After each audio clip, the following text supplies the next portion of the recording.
welcome back to another video from HSTV, and in today's video I'm going to be sharing with you guys some strategies, some tips and tricks on how you can study anatomy at medical school. So if you're new to the channel and you don't know who I am, my name is Heen. I am now a third year medical student here at the University of Edinburgh, and during our year 1 and year 2 we did a fair bit of anatomy, and at the end of year 2 we actually had an anatomy spot test. So I think I know my anatomy a little bit, and today I want to share some of my techniques with you guys, because I know it's so hard, and if you have the faintest clue you'll know that anatomy is so complex and you just don't know what's examinable. So hopefully I can target some of these issues today and put you guys in a stronger position for getting through anatomy. Right, so I love to segment my videos. So this video is going to be in 4 main parts. I'll put timestamps as well in the description. The first part will be to do with lecture slides. The second will be to do with the anatomy app. The third will be to do with drawing, and the fourth will be to do with active recall and testing. So I hope I can share some resources with you guys and some of the techniques that worked for me. Okay, let's talk about lectures and lecture slides. So this is the first time that, let's say, you encountered the abdomen anatomy, okay? Pretty complicated stuff, okay? And you watch this lecture and you're so overwhelmed, because normally they go over the structures, their positioning, the muscles, then they'll talk about the blood supply, the different arteries, the veins, where they branch to, how they link up, and then they'll talk about nervous supply.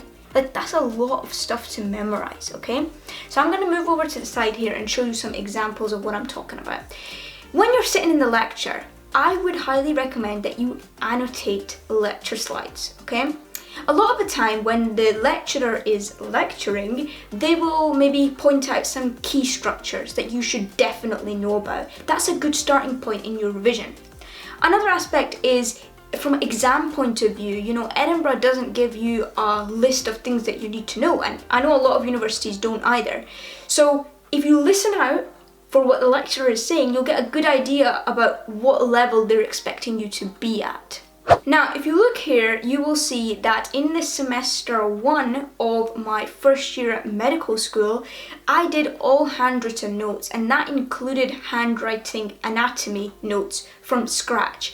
So I used to literally get pictures of the lecture slides or the anatomy app, which I'll talk about in a minute, and then I used to remove the background and then label all of the different structures. Now, that in itself just takes a lot of time, so I don't recommend you do that. However, if you feel there's a topic that you're really struggling to understand, that's a good method, and it's worth spending that extra time on. So you'll see that the notes look great and they are very impactful, easy to revise from. They've been done from my own thinking, my own hands and everything, so I know where everything is. But time is a big issue, and time efficiency, it doesn't win there. So you kind of have a choice. You can either annotate lecture slides or you can make handwritten. I personally recommend annotating, listening, and then drawing things as the lecture goes through. Now, like a lot of things in medicine, it can be difficult to visualize anatomy. Okay, and it's especially confusing when you see these really neat and tidy models that are all perfectly placed, and then you see these cadaveric images which are very messy to understand. So if you're struggling to visualize where things are, how things link up, then I would really recommend this online resource. It's an application called Complete Anatomy 22. I'm going to show you it right here. So Complete Anatomy 22 is a fantastic app. Now, it doesn't show cadaveric images as such, but I'm going to get on to where you can get that as well. So with this application, you can actually click on the different bones, the different structures. You can add and subtract the layers, because when you see models, you have all the arteries and veins there, whereas when you have this app, you can actually delete things. You can see what's behind a structure, what's in front of a structure. You can zoom up on things, you can get the information of things, you can get different structures from different angles, like a superior angle, inferior angle. So you're really, it's visualizing. It's almost like that thing is in front of you. And for me, because I'm a visual learner, I love this app, and it's not only for normal anatomy, so it also shows you for certain diseases as well how the anatomy would change. But if all that wasn't enough, they actually have a ton of tutorial course type videos which actually show you real cadaveric dissections, which is fantastic, okay? Because yes, you can find some decent ones on YouTube, but you know, it's not the same if you've got a accredited sort of app which is showing you everything in so much detail, and if your university is able to provide you a subscription for this app, it's a fantastic tool. If not, just buy it. It's really, really good for anatomy. Now, if you want to check out a full review of Complete Anatomy 22, then please do go check out my review video of it. I will go through all of the features because it's not just like anatomy and course tutorials, it's got tons of things on radiology as well. So it's a full like anatomical atlas that you can move about and really explore on your own. Okay, moving on to the next segment of this video, my really big top tip is to draw. Okay, medicine is not only about academics, okay? Medicine is about being a good artist as well. And you know, for a lot of you ambitious viewers out there who want to be surgeons in the future, surgeons is all about understanding anatomy and combining that with art. So you don't have to be Picasso or Michelangelo. I'm not talking about that kind of drawing. I'm talking about getting things down on a piece of paper, seeing how these structures link up, and then labeling as well. So the way I would go about it is to, you know, have the lecture slides, okay, you kind of get an idea. Then you have a look at the anatomy app, see, okay, I can visualize it a bit better now, and then start drawing. Okay, so you can look at the anatomy app and then draw the structure, then cover it up, draw the structure again, and keep doing that until you can confidently draw structures. So, you know, let me show you an example here, hopefully. You know, I really recommend you get a whiteboard. Now, you guys can see the whiteboard here actually, but I used this whiteboard a lot when I was studying for my anatomy spot exam, because sometimes, you know, with your tablet or your paper or your iPad, it's not big enough, and I feel like I needed that bigger space, and not to waste paper as well at the same time.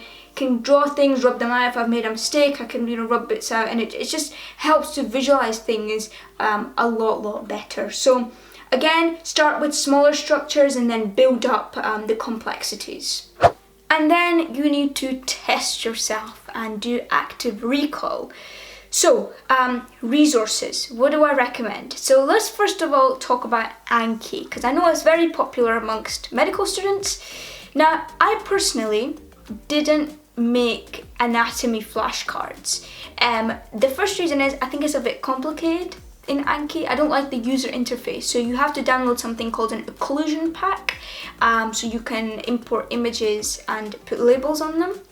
The second thing is it's very time consuming, and I don't know if my time is worth making the flashcards or doing this drawing and exploring through the anatomy app. So it depends on, you know, what works for you. However, I had some friends who actually shared some anatomy decks with me that they had made, and they were quite useful. So if you maybe have a few friends and you guys can gather up and sort of divide things up and make a deck, that would probably be quite good, and it is good active recall.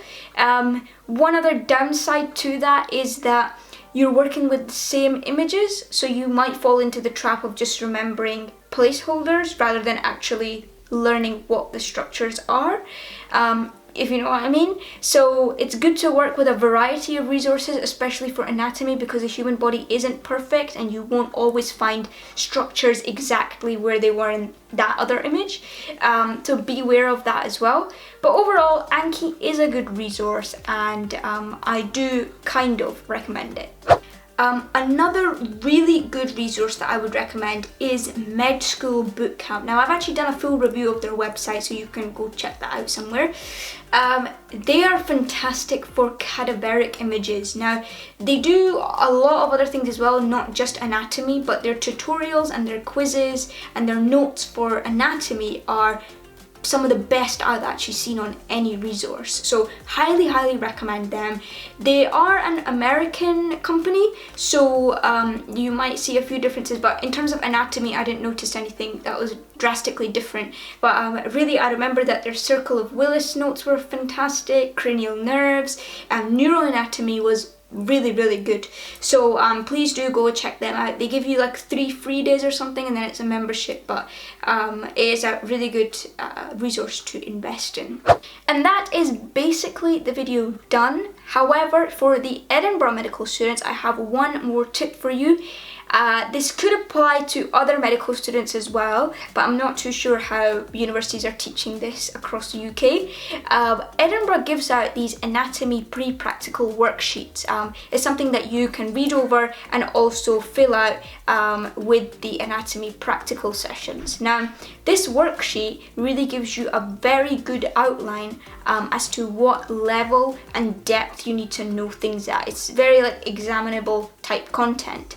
So pay attention to those worksheets, don't ignore them, do fill them out. And the second thing is the anatomy quizzes that are put on Learn as well. So at the end of each week, they will put out a quiz, which is just a formative quiz. It's nothing that they mark down or anything. So definitely engage with the worksheets and the quizzes. It will give you a very good idea as to what you need to know, which seems to be the biggest problem in all of this. Alright everybody, well that is going to be the end of this video. I hope you found this useful, and you can see that anatomy is not a simple subject. It is absolutely normal to feel overwhelmed with it, but please do take it step by step. Try to follow some of the techniques that I have shown you, and you know what, it's going to take some trial and error to see what works best for you. I would love to hear what topics you are doing at the moment, what you're struggling with, what you can share to our lovely community as well to help everybody understand anatomy better. So leave it down in the comments, or you can even DM me on Instagram if you have a question. And yes, stay tuned for lots more content coming soon. I will see you in my next video. Goodbye.